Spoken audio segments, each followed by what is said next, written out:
అందరికీ నమస్తే, నేను మీ తిరుపతి. మనకి ఏదైనా బాధ వస్తే, మనకి ఏమైనా ఇబ్బంది అయితే, మనకి ఏమైనా కీడు జరిగితే మనం గుడికి పోతాం. గుడికి పోయి నేను మంచిగా ఉండాలి, మా ఫ్యామిలీ మెంబర్స్ మంచిగా ఉండాలి, నేను భవిష్యత్తులో ఎదగాలి, నేను బాగుపడాలి, నాకేం ఇబ్బంది లేకుండా చూడు దేవుడా అని చెప్పి మనం దేవుడిని మొక్కుకుంటాం. అదే మనకేమన్నా తెలంగాణ రాష్ట్రంలో సమస్యలు ఉంటే, మన సమస్యలు ప్రభుత్వానికి తెలవాలంటే, లేకపోతే మన సమస్యలు యావత్ సమాజానికి తెలవాలంటే ఎక్కడ మాట్లాడాలి, ఎవరికి చెప్పాలి? అసెంబ్లీలో ప్రతిపక్ష పార్టీకి సంబంధించినటువంటి నేతలు, ప్రతిపక్షం అంటే ఓడిపోయినటువంటి వ్యక్తులు, ఈ ప్రతిపక్షం వాళ్ళు అధికార పార్టీకి చెప్పాలి, ఇగో మీరు గివి చేయరి, గివి బాగుంటుంది, మా ప్రజలు ఇబ్బంది పడతా ఉన్నారు. అట్లనే మన నియోజకవర్గంలో ఉన్నటువంటి ఎమ్మెల్యేలు, మనమే ఓట్లేసి గెలిపిస్తాం కదా మన ఎమ్మెల్యేలను, మన ఎమ్మెల్యేలు మనకు బాస్, మన నియోజకవర్గంలో మన ఎమ్మెల్యేలు మనకు రాజు. మనకి ఏ సమస్యలు ఉన్నా కూడా మన బాస్, మన రాజు ఎమ్మెల్యేకే చెప్పుకుంటాం. ఇక మా ఊర్లో పలాని సమస్యలు ఉన్నాయి, మా ఊర్లో పలాని ఇబ్బందులు ఉన్నాయి, ఇవన్నీ మీరు చేయాల్సినటువంటి బాధ్యత మీ పైన ఉంటుంది. ఎందుకంటే మీకు ఓట్లేసి గెలిపించినాము. మా నియోజకవర్గంలో దాదాపు 20-30 లక్షల మంది ఓటర్లు ఉంటే దాంట్లో అందరూ మీకు ఓట్లేసి మీకు ప్రాధాన్యత ఇచ్చి గెలిపించేటటువంటి ప్రయత్నం చేసినాం కాబట్టి మీరు మాకు మంచి చేయాలని చెప్పి ఎమ్మెల్యేకి చెప్పుకుంటాం. ఈ ఎమ్మెల్యే ఏడు చెప్పాలి? అసెంబ్లీలో చెప్పాలి. ఇప్పుడు మన వర్షంలో అసెంబ్లీ అంటే ఒక దేవాలయం లెక్క. మనం దేవుని దగ్గరికి ఎందుకు పోతాం? మనకు మంచి జరగాలి, నాకు కీడు జరిగింది, ఈ కీడు ఉండొద్దు, నాకు ఆరోగ్యంగా ఉండాలి, నేను సుఖంగా ఉండాలి, ఆనందంగా ఉండాలి, ఆర్థికంగా ఇబ్బంది ఉండొద్దు అని చెప్పి, మనకి ఏ సమస్య రావద్దు అని చెప్పి మనం దేవుణ్ణి మొక్కుకుంటాం. మన తెలంగాణ రాష్ట్రంలో ఉన్నటువంటి కొన్ని సమస్యలు, అది స్కూళ్ళు కానీ, కాలేజీలు కానీ, లేకపోతే ఈ సంక్షేమకు సంబంధించినటువంటి కార్యక్రమాలు కానీ, మనకేమైనా అభివృద్ధి జరగాలంటే, లేకపోతే మనకి ఏదైనా సమస్యలు ఉంటే అది ప్రభుత్వ దృష్టికి పోవాలంటే ఎక్కడ మాట్లాడాలి? అసెంబ్లీలో. అసెంబ్లీలో అంటే ఒక దేవాలయం లెక్క. మన బాధలన్నీ దేవునికి చెప్పినప్పుడు, మన బాధలన్నీ మనం దేవాలయంలో పోయి చర్చించుకున్నప్పుడు దేవునితో డైరెక్ట్ మాట్లాడతాం, దేవుడా నాకు మంచి జరగాలని చెప్పి. అసెంబ్లీలో కూడా అంతే. అసెంబ్లీలో స్పీకర్ సార్కి చెప్పాలి. ఇప్పుడు స్పీకర్ సార్ ఒక దేవుడు లెక్క అసెంబ్లీలో. సో ఇటు ఉన్నటువంటి ఎమ్మెల్యేలు, మంత్రులు, ఎమ్మెల్సీలు వీళ్ళందరూ కూడా స్పీకర్ సార్కి చెప్పాలి. స్పీకర్ సార్కి ఏమని చెప్పాలి? సార్ ఇక పలానా మన నియోజకవర్గంలో ప్రజలు ఇబ్బంది పడతా ఉన్నారు, వాళ్ళకి నీళ్లు లేవు, వాళ్ళ స్కూల్ లేదు, రోడ్లు లేవు, లేకపోతే వాళ్ళకు ఇన్ని సమస్యలు ఉన్నాయి, ఈ సమస్యలను తీర్చేటటువంటి బాధ్యత ప్రభుత్వం తీసుకోవాలని చెప్పి, సో ప్రజలందరి తరపున మన నియోజకవర్గానికి రాజు ఉంటాడు కదా, రాజు అంటే ఎమ్మెల్యే. ఈ ఎమ్మెల్యే మంత్రులకు, ప్రభుత్వానికి చెప్పాల్సినటువంటి బాధ్యత ఉంటుంది. అంటే దేవాలయం, అసెంబ్లీ అనేది ఒక దేవాలయం. దేవాలయంలో అక్కడ చర్చించాలి, దేవుడికి చెప్పాలి, దేవాలయంలో అందరికీ అర్థం కావాలి, సమాజానికి తెలవాలి కదా ఒక నియోజకవర్గంలో ఉన్నటువంటి బాధ. అలాగే వీళ్ళు అభివృద్ధి కార్యక్రమాల గురించి డిస్కస్ చేయాల్సినటువంటి అవసరం ఉంటుంది. ఇప్పుడు ఎమ్మెల్యేలు ఒక కాడ కూర్చొని డిస్కస్ చేసుకుంటే కాదు కదా. తెలంగాణ ప్రజల సమస్యలు బయటపడాలి, ఈ సమస్యలన్నీ ప్రజలకు తెలవాలి, ఈ సమస్యకు పరిష్కారం దొరకాలంటే అసెంబ్లీలో, అసెంబ్లీ అనేది ఒక దేవాలయంలో చర్చించుకోవాలి, అక్కడ చర్చ నడవాలి. అసెంబ్లీ మనం దేవాలయం లెక్క చూస్తున్నాం కదా, కానీ ఎమ్మెల్యేలు ఎంత ఘోరమైనటువంటి ఎమ్మెల్యేలు ఉన్నారంటే, సిగ్గు, శరం, ఇజ్జత్, మానం మొత్తం మర్చిపోయి, ఒక రోడ్డు మీద కుక్క పోతుంది కదా, కుక్క కంటే హీనంగా ప్రవర్తిస్తున్నారు కొంతమంది వ్యక్తులు. ఘోరమైనటువంటి ప్రవర్తన. అసలు వీళ్ళు ఎమ్మెల్యేలు అనుకుంటురా, రౌడీలు అనుకుంటురా, గుండాలు అనుకుంటురా? అసలు ఏం రాజ్యం అనేది అర్థమైతలేదు, అసలు ఏం రాజ్యమో అర్థమైతలేదు. ప్రజల సమస్యల పైన మాట్లాడాల్సినటువంటి అసెంబ్లీలో వీళ్ళ సొంత పంచాయతీలు కొట్లాడుకుంటారు. ఓడు దొంగ అంటాడట, ఓడు యూజ్లెస్ ఫెలో అంటాడట, ఓడు స్పీకర్ సార్ మీద డైరెక్ట్ ఇట్లా ఉరుకుతా ఉన్నాడు ప్రతిపక్ష పార్టీకి సంబంధించిన వ్యక్తులు. ముఖ్యమంత్రి రేవంత్ రెడ్డి సార్ ఆయన ఏం మాట్లాడతారో ఆయనకి అర్థం కాదు, మంత్రులు ఏం మాట్లాడతారో వాళ్ళకి అర్థం కాదు. అసెంబ్లీ టైంలో రేవంత్ రెడ్డి సార్ అసలు అసెంబ్లీకే పోడు, పోయి ఛాంబర్లో కూర్చుంటున్నాడు. ఇలా మంత్రులు పొంగులేటి శ్రీనివాస్ రెడ్డి ఒక్కడే ఉన్నాడు. మరి కాంగ్రెస్ పార్టీకి సంబంధించినటువంటి మంత్రులు దాదాపు 12 మంది ఉంటే 12 మందికి దాదాపు 11 మంది మొత్తం ఏది మండలిలోకి పోయినరా? అంటే ఎమ్మెల్సీకి సంబంధించినటువంటి శాసన మండలిలోనే కూర్చున్నారా? అసెంబ్లీకి పోలేకపోయినారా? ఎట్లా? ఇద్దరు ముగ్గురైనా అసెంబ్లీలో ఉండాల్సినటువంటి అవసరం ఉంటుంది కదా. ఈరోజు అసెంబ్లీలో మంత్రులు పొంగులేటి శ్రీనివాస్ రెడ్డి, తర్వాత తుమ్మల నాగేశ్వరరావు, ఇద్దరే. తుమ్మల నాగేశ్వరరావు తర్వాత వచ్చిండు. ఫస్ట్ పొంగులేటి శ్రీనివాస్ రెడ్డినే లోపల ఉన్నాడు, రెవెన్యూ శాఖ మంత్రి. సరే, రెవెన్యూకు సంబంధించినటువంటి డిస్కషనే అయినంత మాత్రం ఓన్లీ రెవెన్యూ శాఖ మంత్రి ఉంటాడా? వేరే టోళ్ళు రావద్దా? ముఖ్యమంత్రి రేవంత్ రెడ్డి అసెంబ్లీ సెషన్స్ ఇది హరీష్ రావు స్పీకర్ పోడియం దగ్గరికి పోయి నిరసన వ్యక్తం చేసిన తర్వాత వచ్చిండు. తర్వాత వచ్చి మాట్లాడేటటువంటి ప్రయత్నం చేసిండు. 2-3 రోజులు ఆయన అసెంబ్లీకి పోలే ముఖ్యమంత్రి రేవంత్ రెడ్డి సార్. తెలంగాణలోనే ఉన్నాడు, ఢిల్లీకో, జైపూర్కో, జపాన్కో, జర్మనీకి పోలే, ఈయనే ఉన్నాడు. అసెంబ్లీకి పోయిండు, తన ఛాంబర్లో కూర్చున్నాడు. ఆయన పోయి అసెంబ్లీలో డిస్కస్ చేసేటటువంటి కార్యక్రమం చేయలే. కానీ కొంతమంది ఎమ్మెల్యేల వ్యవహారం ఎట్లున్నదో నేను మీకు ఒక వీడియో చూపించేటటువంటి ప్రయత్నం చేస్తా. ఇది చూడండి.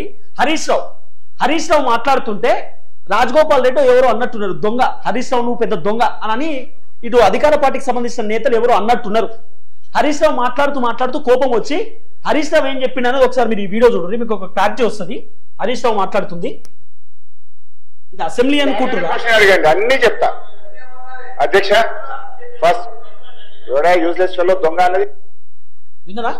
ఎవరా యూజ్లెస్ ఫెలో దొంగ అన్నదని చెప్పి హరీష్ రావు మాట్లాడుతున్నాడు. నేను మీకు వీడియో క్లారిటీ పెట్టేటటువంటి ప్రయత్నం చేస్తా. కొంత స్టక్ అవుతున్నది సిస్టమ్. నేను మీకు పెడతా ఒక నిమిషం ఆగురి.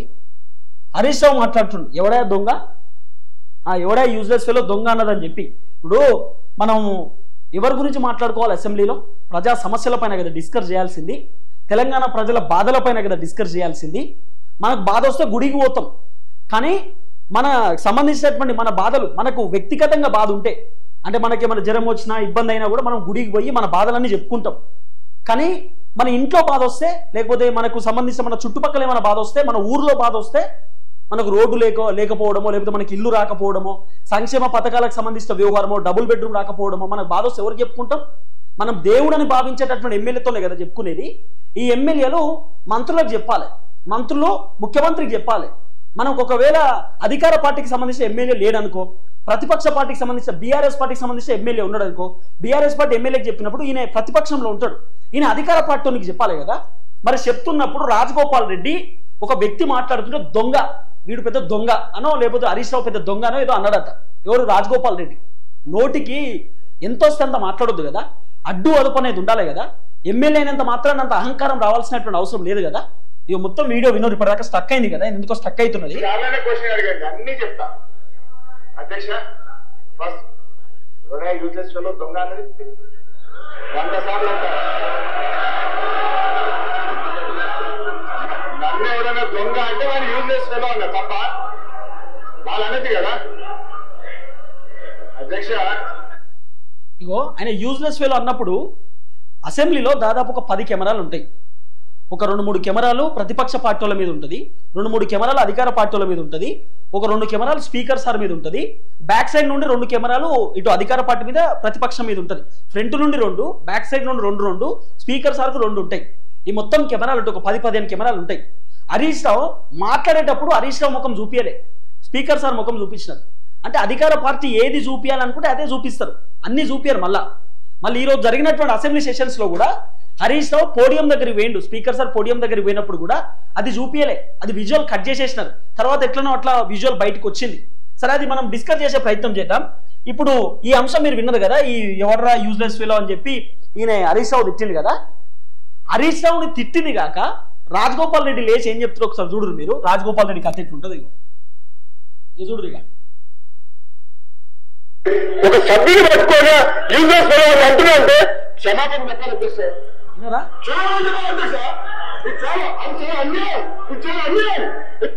విన్నరా? ఒక సభ్యుడిని పట్టుకొని యూజ్లెస్ ఫెలో అంటుండంటే క్షమాపణ చెప్పాలి అధ్యక్ష.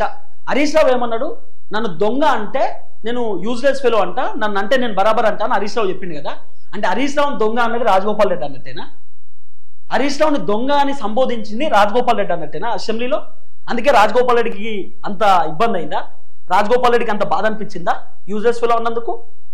తెలంగాణ ప్రజల సమస్యలు బంద్ చేసి, హరీష్ రావుకు సిద్దిపేటలో ఉన్నటువంటి సమస్యలు బంద్ చేసి, ఈ రాజగోపాల్ రెడ్డి మునుగోడులో ఉన్నటువంటి సమస్యలు బంద్ చేసి, సిగ్గు లేకుండా ఎమ్మెల్యేలనే ముచ్చట మర్చిపోయి ఆ అసెంబ్లీలో వీళ్ళ కొట్లాట, పర్సనల్ కొట్లాట. ఏమైనా బుద్ధి ఉండాలి కదా. పర్సనల్ కొట్లాటనా? తెలంగాణ ప్రజల గురించి కదా మీరు పోరాటం చేయాల్సింది, తెలంగాణ ప్రజల గురించి కదా మీరు డిస్కషన్ చేయాల్సింది, ప్రజలకు మీరు ఇస్తానటువంటి 6 గ్యారెంటీల గురించి కదా ఆ దేవాలయంలో మీరు డిస్కషన్ చేయాల్సింది. అసెంబ్లీ అంటే మాకు దేవాలయం 100%. ఎందుకంటే మా సమస్యలు పరిష్కారం అయ్యేది అసెంబ్లీలో. మా వ్యక్తిగత సమస్యలు పరిష్కారం కావాలంటే, పీస్ఫుల్ ఉండాలంటే గుడికి పోతాం. మా తెలంగాణ సమాజం సమస్యలు పరిష్కారం కావాలంటే అసెంబ్లీలో అయితే. కాబట్టి అసెంబ్లీలో మీరు డిస్కస్ చేయాల్సినటువంటి అవసరం ఉంటుంది. గది బంద్ చేసి మీ పర్సనల్ గొడవలు అదొకట. ఈరోజు ఎవరు ఈయనే అని ఏంది షేర్లింగంపల్లి ఆయన ఎమ్మెల్యే ఉన్నాడు కదా, మొన్న సారు వెలుమోళ్ళని తిట్టిండు చూడు, ఆయన పేరేం పేరు ఉంది, శంకర ఏదో ఉంటుంది ఆయనది, ఆయనది కూడా ఒక వీడియో ఉంటుంది ఉన్నది. అయితే దానికంటే ముందు ఫార్మా ఈరేసింగ్ గురించి అసెంబ్లీలో చర్చ పెట్టాలి. కేటీఆర్ పైన కేసు పెట్టిర్రు, ఇది కేసు పెట్టడం బాధాకరం. అసెంబ్లీలో కేటీఆర్ గురించి మాట్లాడుకోవాలి, ఫార్ములా ఈరేసింగ్ గురించి మనం డిస్కస్ చేద్దామని చెప్పి హరీష్ రావు చర్చ ఒక్కొని గురించి అసెంబ్లీ బంద్ చేయించింది. హరీష్ రావు పెద్ద దుకాణం చూడు హరీష్ రావుది, ఒక్కొని కోసం, కేటీఆర్ కోసం. చూడురి హరీష్ రావు దండ ఎట్లుంటుందో. ఇటువంటి కృష్ణయ్య గారు లాంటి వాళ్ళు ఇగో హరీష్ రావు కొన్ని వేల మంది బాధితులు హరీష్ రావు ఇగో ఈ చట్టం ద్వారా, నాటి చట్టం ద్వారా ప్రత్యక్షంగా నష్టం కలిగింది అని తమరికి ఈ వేదిక ద్వారా తెలియజేస్తున్నారు. అధ్యక్ష మన చిన్నప్పుడు చదువుకున్నాం. వాస్తవానికి ప్రతిపక్ష పార్టీకి సంబంధించిన నేతలకు స్పీకర్ పోడియం దగ్గరికి పోయి నిరసన తెలపాల్సినటువంటి ఆ హక్కు బాధ్యత ఉంటది. అంటే ఉంటాయి ఆ హక్కులు, నేను కూడా తెలుసుకున్నా. నిజమా ఇది కరెక్టేనా అన్న అంటే రాజ్యాంగం ప్రకారం కొంత అంటే నిరసన తెలుపొచ్చు, ఇబ్బంది ఏమి ఉండదు, ప్రతిపక్షం వాళ్ళకి ఆ ఛాన్స్ ఉంటుందని చెప్తున్నాను. నిజంగానే ఒకవేళ వీళ్ళు తప్పు చేసి ఉంటే హరీష్ రావునో పాడి కౌశిక్ రెడ్డి అంటే వాడు ఎప్పుడు కూడా అత్యుత్సాహం ఉంటుంది ఆ బ్యాచ్. ఆయన ఎమ్మెల్యే లేకపోతే ఆయన ఏముండదు, సో ఏముండదు. నేను ఒక రౌడీ షీటర్ లెక్కనే అనుకుంటా, రౌడీ షీటర్ లెక్కనే ఆయన బిహేవ్ చేస్తాను, దాంట్లో వేరే ఆప్షనే ఉండదు. ఓన్లీ కౌశిక్ రెడ్డి అంటున్నా. కౌశిక్ రెడ్డి నాకు 100% నచ్చడు, ఆయన వ్యవహారం నచ్చదు, ఆయన పర్ఫార్మెన్స్ కూడా నచ్చదు. చెత్త పర్ఫార్మెన్స్ తో ఉంటాడు కౌశిక్ రెడ్డి. ఈ కౌశిక్ రెడ్డి ఇగో ఓరాక్షన్ చూడు కౌశిక్ రెడ్డిది. ఇక అందరు సైలెన్స్ ఉంటే ఈయన ఆవుతాడు పిల్లగాడు. ఇట్లా ఉరుకుడు, ఇట్లా దునుకుడు. ఎక్కడ స్పీకర్ సార్ మీద దుంకుతావా? ఎట్లా స్పీకర్ సార్ని రక్షించేటటువంటి పనిలో ఇక్కడ ఉన్నటువంటి కొంతమంది పోలీసులు ఉంటారు స్పీకర్ సార్ సెక్యూరిటీ కోసం. అయితే వీళ్ళు నిరసన వ్యక్తం చేసినారు, ఓకే నిరసన వ్యక్తం చేసినారు, నిరసన వ్యక్తం చేయొచ్చట. ఒకవేళ వీళ్ళు నిరసన ఈ విధంగా వ్యక్తం చేయడం తప్పైతే స్పీకర్ సార్కి ఛాన్సెస్ ఉంటాయి, స్పీకర్ సార్ దగ్గర నిర్ణయాలు ఉంటాయి. వీళ్ళని సస్పెండ్ చేయొచ్చు, వీళ్ళని డిస్మిస్ చేయొచ్చు. డిస్మిస్ అంటే ఎట్లా, అసెంబ్లీకి రాకుండా డిస్మిస్ చేయొచ్చు. అవసరం అంటే వీళ్ళ ఎమ్మెల్యేల పదవిలోకి వెళ్ళి కూడా వీళ్ళని ఊడబీకొచ్చు. ఆ మొత్తము ఫుల్ రైట్స్ స్పీకర్ సార్ చేతిలో ఉంటాయి. ఎందుకంటే అసెంబ్లీకి బాస్ కదా, సో స్పీకర్ సార్ చేతిలో పూర్తి స్థాయిలో డిసిషన్స్ ఉంటాయి, ఆయన చేతిలో ఏమని ఉంటుంది. అయితే హరీష్ రావు చేసింది కొంత తప్పనే చెప్పాలి. ఎందుకంటే నిరసన వ్యక్తం చేయాలంటే బయట కూడా నిరసన వ్యక్తం చేయొచ్చు కదా, అసెంబ్లీ ముందు కూర్చొని నిరసన వ్యక్తం చేయొచ్చు, రోడ్డు మీద బైఠాయించి నిరసన వ్యక్తం చేయొచ్చు, కలెక్టర్ ఆఫీస్లో ముందు నిరసన వ్యక్తం చేయొచ్చు, లేకపోతే గాంధీ భవన్ ముందు నిరసన వ్యక్తం చేయొచ్చు, సెక్రటేరియట్ ముందు కూర్చొని నిరసన వ్యక్తం చేయొచ్చు. అసెంబ్లీలో స్పీకర్ పైన ఇట్లా పోవడం ఏంది, స్పీకర్ పైన నిరసనకి ఇట్లా దునికిపోవడం ఏంది, ఒక్క వ్యక్తి కోసం కదా. ఈ ఫార్ములా ఈ రేసింగ్ అనేటటువంటి ఇష్యూ తెలంగాణ సమాజం కోసం కాదు, ఓన్లీ కేటీఆర్ తీసుకోపోయి ఎక్కడ లోపడి పెడుతురో, ఎక్కడ బొక్కలో వేస్తారో అనేటటువంటి బాధతోటి హరీష్ రావు ఈ డ్రామా చూడు. స్పీకర్ పోడియం దగ్గరికి ఇట్లా గుంజుకుంటూ పోవడం ఎంత ఓవరాక్షన్ అది. ఈడ అవుతాడు ఈ పిల్లగాడు. కౌశిక్ రెడ్డి ఎగిరెగిరి దునుకుడు. ఏదో డైలాగ్ ఉంటది, ఎగిరే పిట్టకు ఏదో ఉంటది, అది ఏదో డైలాగ్ ఉంటది కానీ అది వద్దులే, ఇప్పుడు బాగుండదు. ఈ విధమైనటువంటి వ్యవహారం కనబడ్డది ఇవాళ. ఒక్క వ్యక్తి కోసం ఇదంతా కొట్లాట. ఇది అసెంబ్లీ అనుకుంటుర్రా, మీ ఇంటికాడ లేకపోతే ఏమన్నా మీ ఇంటికాడ హాల్ అనుకుంటుర్రా, బాక్సింగ్ చేసేటటువంటి ఆ కోర్ట్ అనుకుంటుర్రా, WWEలో ఏమన్నా అది అనుకుంటురా, మీరేమన్నా ఏమనుకుంటారు? అసెంబ్లీ అంటే ప్రజలందరూ ఒక దేవాలయం లెక్క భావిస్తారు. మా సమస్యలన్నీ అసెంబ్లీలోనే కొట్లాడతారు, అసెంబ్లీలోనే పరిష్కారం అవుతుంది, అసెంబ్లీలో బిల్లులు పాస్ అవుతాయి, అసెంబ్లీలో మాకు మంచి జరుగుతుంది అనేటటువంటి ఆలోచనలు తెలంగాణ సమాజం ఉంటే సిగ్గు లేకుండా తిన్నదరక్క బిర్యానీలు తిని బీర్లు తాగి అసెంబ్లీకి వచ్చి కొట్లాడుకుంటున్నారు ఎమ్మెల్యేలు. బుద్ధి ఉండాలి కదా. మీకు ఓట్లేసి గెలిపించినటువంటి జనాలేమో మీ పైన నమ్మకం పెట్టుకొని, మీ పైన భరోసా పెట్టుకొని, మీ పైన నమ్మకం పెట్టుకొని మా ఓడు అసెంబ్లీలో కొట్లాడతాడేమో అనుకొని వాళ్ళు ఉంటే వాళ్ళ నమ్మకాన్ని ఒమ్ము చేసి వాళ్ళ ఆశలని అడియాశలు చేసి సిగ్గు లేకుండా అలా కొట్లాడుతున్నారు అసెంబ్లీలో. బుద్ధి ఉండాలి కదా ఏమన్నా. ఇదొక విషయం. అయితే ఇక మన కాంగ్రెస్ పార్టీకి సంబంధించినటువంటి ఎమ్మెల్యే ఆనిముత్యం, మీకు తెలిసేమో ఈ ఆనిముత్యం, నేను చూపిస్తా ఆనిముత్యం కథ ఎట్లుంటుందో. ఈయన ఎవలే అసెంబ్లీలో షాద్ నగర్ కాంగ్రెస్ ఎమ్మెల్యే వీర్లపల్లి శంకర్ అనుచిత అసభ్యత ప్రవర్తన, అసెంబ్లీలో ఎమ్మెల్యే శంకర్ తీరుపై బీఆర్ఎస్ మండిపాటు. ఇదేంది, షాద్ నగర్ కాంగ్రెస్ ఎమ్మెల్యే చెప్పు చూపించుకుంటూ బీఆర్ఎస్ ఆరోపణ, చెప్పు చూపించుకుంటున్నట్టు. ఏది హరీష్ రావు ఇట్లా వాళ్ళందరూ మాట్లాడుతుంటే ఈయన పొంగులేటి శ్రీనివాసరెడ్డి వెనకాలనే కూర్చున్నాడు. ఈ పెద్ద మనిషే ఈ సారు, ఈయన ఎమ్మెల్యే, మన కర్మకి ఈయన ఎమ్మెల్యే. ఈయన పేరు వచ్చి వీర్లపల్లి శంకర్. ఈయన మొన్న వెల్మోళ్ళను తిట్టిండు, వెల్మోళ్ళను ఖతం చేస్తా, వెల్మోళ్ళను బయటకు రాని అని చెప్పి పెంకిండు. మస్తు ముచ్చట్లు మాట్లాడిండు, గట్టి పెద్ద ముచ్చట్లు మాట్లాడిండు. తర్వాత క్షమాపణ చెప్పిండు, అది వేరే విషయం. ఈయన చెప్పు చూపిస్తుండట అసెంబ్లీలో, బీఆర్ఎస్ వాళ్ళకి చెప్పు చూపిస్తుండట. నేను చెప్తున్నా కదా, ముఖ్యమంత్రి రేవంత్ రెడ్డి గారు ఈ ఎమ్మెల్యే వల్ల మీకు 100% చెడ్డ పేరు వస్తుంది, 100% రాసి పెట్టుకోరు మీరు, 100% చెప్తున్నా కదా. ఈయనకు ఎక్కడది షాద్ నగర్ లో ప్రజలు ఇబ్బంది పడుతున్నటువంటి ఇబ్బందులు ఈయనకు అర్థం కాదు, షాద్ నగర్ లో కావాల్సినటువంటి అభివృద్ధి గురించి ఈయనకు అర్థం కాదు, షాద్ నగర్ లో ప్రజా సమస్యలు ఈయన అసెంబ్లీలో మాట్లాడే సోయలేదు. కానీ చెప్పులు చూపిస్తున్నట్టు అసెంబ్లీలో ఎవరికి, బీఆర్ఎస్ వాళ్ళకి, ప్రతిపక్షం వాళ్ళకి చెప్పులు చూపించుకుంటా. ఈయన వ్యవహారం చూడు, పేపర్లు విసురుతుండు, బీఆర్ఎస్ వాళ్ళ మీద పేపర్లు విసురుతుండు ఈ ఎమ్మెల్యే. చూడు, దునుకో ఇట్ట తీసి ఒకటే ఇసురుడు. ఈ స్పీకర్ సార్ ఎవరికి ఏం చెప్పాలో అర్థం కాక పాపం సార్ ఆయన కూర్చున్నాడు. గిట్లాట చూసిరు కదా ఇక పర్ఫార్మెన్స్ సార్ పర్ఫార్మెన్స్. ఇక చూడు ఈ వీడియోలో కూడా చూడండి, వీళ్ళు బయటకు వచ్చిర్రు, ఇట్లా బయటకు వచ్చి స్పీకర్ సార్ పోడియం దగ్గరికి పోతుంటే వెనకాల చాలా మంది ఎమ్మెల్యేలు ఉంటారు, కాంగ్రెస్ పార్టీకి సంబంధించిన ఎమ్మెల్యేలు ఎవ్వరు లేవలే చూసిరు కదా, అధికార పార్టీకి సంబంధించిన ఎమ్మెల్యేలు. ఇగో ఈసారి లేచిండి, ఇగో ఈయన షాద్నగర్ సంబంధించిన ఎమ్మెల్యే వీర్లపల్లి శంకర్. ఇక పొంగులేటి శ్రీనివాసరెడ్డి ఇక్కడ ఉన్నాడు, ఈయన ఫస్ట్ లేచిండు, తర్వాత కొంతమంది లేచి అక్కడనే కూర్చున్నారు. ఈయన లేచిండు, తర్వాత కొంతమంది లేచి ఈయనకి ఎందుకు ఇంత అత్యుత్సాహమో ఏందో అర్థమైతలేదు. మరి అత్యుత్సాహం ఎందుకో, మరి ఏమనుకుంటున్నాడో, ఏం చూసి చేస్తున్నాడో అర్థమైతలేదు. కానీ మరి ఆయనను ఇక్కడ వేములవాడ ఎమ్మెల్యే ఉంటాడు, ఆ వేములవాడ ఎమ్మెల్యే పేరు పాడ ఏదో ఉన్నది, వాళ్ళిద్దరు మామూలు రెచ్చిపోతలేరు అయ్యా, ఘోరంగా రెచ్చిపోతున్నారు. ఇక మరి రేవంత్ రెడ్డి మా వెనకాల ఉన్నాడు, మమ్మల్ని ఏమనేటోళ్ళు లేరు, మేము చేసిందే నడుస్తుంది అనుకుంటారు ఏమో. కానీ ఈ వ్యవహారం కొంత బంద్ చేసుకుంటే బెటర్. షాద్నగర్ ఎమ్మెల్యే కూడా చెప్తున్నాం, బంద్ చేసుకో, ఇప్పటికైనా నీ వ్యవహారం కొంచెం తగ్గించుకో, లేకపోతే ఇబ్బంది పడతావు. ఇదంతా తెలంగాణ ప్రజల ఒపీనియన్, వాళ్ళ ఒపీనియన్ నేను తెలంగాణ సమాజానికి సంబంధించిన ఒపీనియన్ మీ ముందుకు పెట్టే ప్రయత్నం చేస్తున్నా. నాకేం వ్యక్తిగతంగా వీళ్ళ మీద పంచాయతీలు లేవు, వీళ్ళ నా చుట్టపోళ్ళ, మా పగోళ్ళ, మా పాలోళ్ళ, ఇలా తిట్టాల్సిన అవసరం నాకేమున్నది. తెలంగాణ ప్రజలు చాలా మంది ఓపెన్ గా మాట్లాడదాం అనుకుంటున్నటువంటి మాటలు ఇవి, నా దగ్గర నుండి వచ్చిన మాటలు. ప్రజలు ఇట్లా తిడుతున్నారు, వాళ్ళ ఎమ్మెల్యేల రౌడీల గూండాల ఆకు రౌడీలు కూడా ఇట్లా వ్యవహరించరు, అంతకంటే ఘోరంగా ఉన్నది ఇలా పర్ఫార్మెన్స్ అని చెప్పి పబ్లిక్ తిడుతున్నారు.